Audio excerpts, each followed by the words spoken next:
करने का काम करें। आज अगर मैं जयपुर की बात करूं तो जयपुर के इस समिट में gems and jewellery, IT, tourism, medical, sports, textile, garments, warehouse, e waste, cable, real estate, oil, refinery सहित कई प्रमुख क्षेत्रों में उद्योगों की स्थापना हेतु निवेशकों के साथ समझौते किए जा रहे हैं। अब उनको लगता होगा ये छोटे हैं, लेकिन मैं कहना चाहता हूं कि मेरे गांव के उस व्यक्ति को अगर गांव में रोजगार मिलेगा तो वो शहर की तरफ नहीं दौड़ेगा, उसकी आर्थिक स्थिति में मजबूत होगी और उसको 2 लाभ मिलेंगे। क्योंकि कहां जानते हैं 2 लाभ कैसे मिलेंगे कि वो परिवार के साथ रहेगा, परिवार में अगर उसके पास जमीन है उस जमीन को भी करेगा और उद्योग से जुड़ करके उसके दोनों लाभ मिलते हुए उसकी अर्थव्यवस्था को मजबूत करने का काम करेगा। हमारी गुलाबी नगरी जयपुर राजस्थान की राजधानी होने के साथ ही एक प्रमुख सांस्कृतिक और व्यवसायिक केंद्र है। जयपुर राजस्थान का सबसे बड़ा शहर होने के साथ ही आपके उत्पादक और सेवाओं के लिए एक बड़ा बाजार है। पिंक सिटी की समृद्ध विरासत, यहाँ के किले, महल और यहाँ के मंदिरों की खूबसूरती को निहारने के लिए हर साल देश और दुनिया से बड़ी तादाद में पर्यटक आते हैं। हम उन पर्यटकों को उन क्षेत्रों में ले जाने का काम करें। हमारे यहाँ की जो हस्तशिल्प, हमारी जो लघु उद्योग के माध्यम से हमने कहा है कि बड़ी बड़ी होटलों में हमारे हाथ से निर्मित हमारी सारी जो हमारी व्यवस्थाएं हैं उनको हम एक साथ करके, आपने देखा होगा बाहर जिस तरह के 3-4 हमारी वो लगी हुई हैं, उनमें अपने आप में तारकशी का हमारा जो काम है कितना अच्छा है। आपने देखा होगा हमारे ग्रामीण महिलाएं किस तरह से दरी पट्टी से लेकर के आसन से लेकर के वो बनाने का काम करती हैं, छोटे छोटे गमलों के माध्यम से वो काम करती हैं। पर्यटन से जुड़े विभिन्न क्षेत्रों में निवेश कर अपार ने केवल इस क्षेत्र की समृद्धि नहीं बल्कि स्वयं की समृद्धि की इबारत लिख सकते हैं। आकर्षक ब्लू पॉटरी जयपुर की पहचान है। इस उद्योग में निवेश करके आप न केवल इस खूबसूरत कला को बढ़ावा देंगे बल्कि स्थानीय कारीगरों को भी सशक्त करेंगे, क्योंकि ब्लू पॉटरी में हमारा जयपुर में अच्छा काम है, राजस्थान में अच्छा काम है, लेकिन ये विधा लुप्त होती जा रही है। अगर इसको हम बढ़ाने का काम करेंगे तो हमारे युवाओं को रोजगार के अवसर भी मिलेंगे। जयपुर की सांगानेरी ब्लॉक प्रिंटिंग दुनिया भर में प्रसिद्ध है।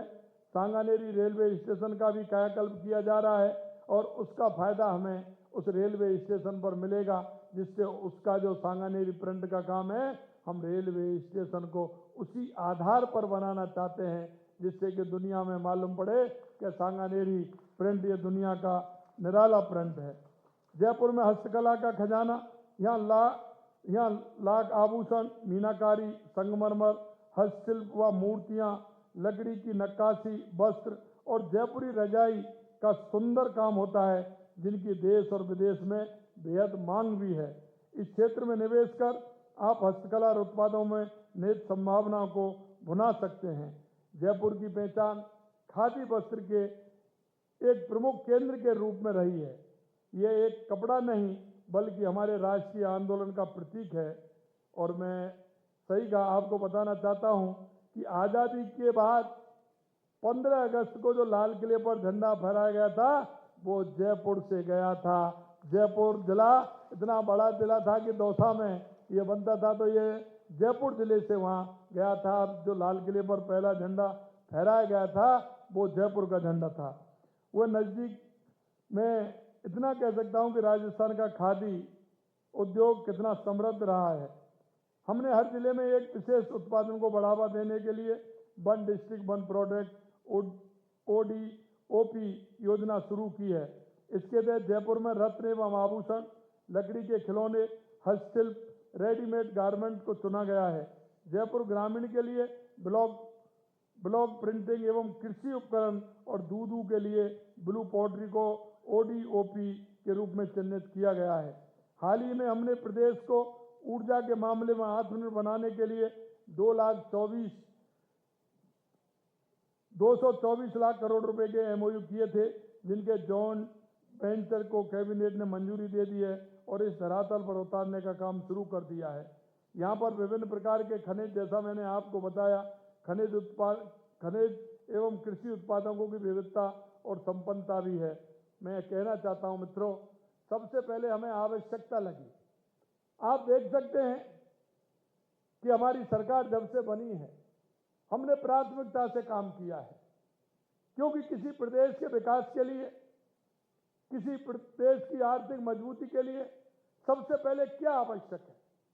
आपने देखा, सबसे पहले हमने कहा पानी की आवश्यकता है, तो हमने पानी के लिए समझौता किया, चाहे वो हमारी ERCP योजना हो, चाहे हमारी यमुना समझौता हो, चाहे देवास स्कीम हो या महाई स्कीम हो, हमने उनको बढ़ाने का काम किया है, जिससे कि राजस्थान में अगर पानी होगा तो निश्चित रूप से हमारा राजस्थान आगे बढ़ेगा।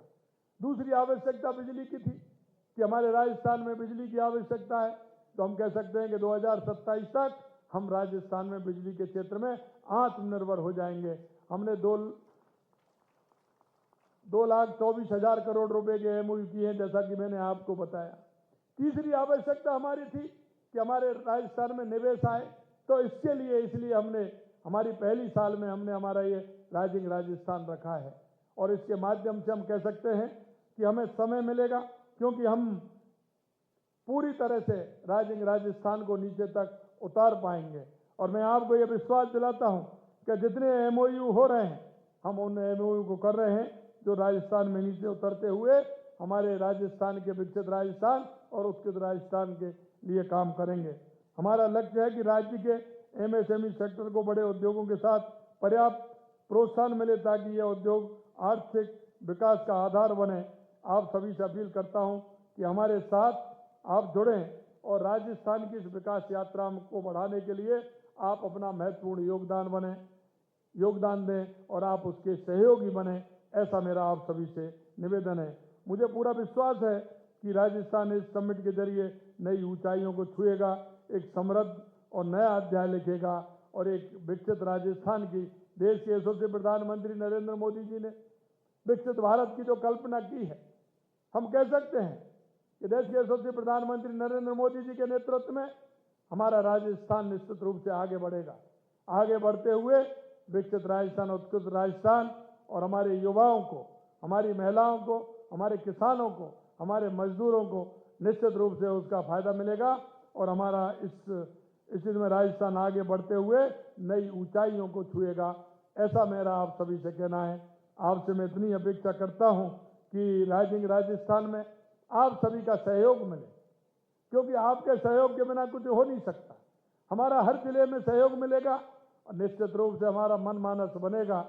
हमारी सरकार कृत संकल्प है विकसित राजस्थान के लिए, उत्कृष्ट राजस्थान के लिए और देश में प्रथम राजस्थान बनाने के लिए। मैं आपसे इसी आशा और विश्वास के साथ आग्रह करना चाहता हूं कि आपका उसमें सहयोग रहे। इस आशा और अपेक्षा के साथ आप सभी को बहुत बहुत धन्यवाद। जय हिंद, जय भारत, जय राजस्थान। आभार, बहुत बहुत आभार ऑनरेबल CM सर का निवेशकों में विश्वास का संचार करने के लिए, सकारात्मकता का संचार करने के लिए और अपने उद्बोधन के माध्यम से हम सभी में एक नया विश्वास भरने के लिए पुनः आपका बहुत बहुत आभार। और अब सादर आमंत्रित करते हैं धन्यवाद।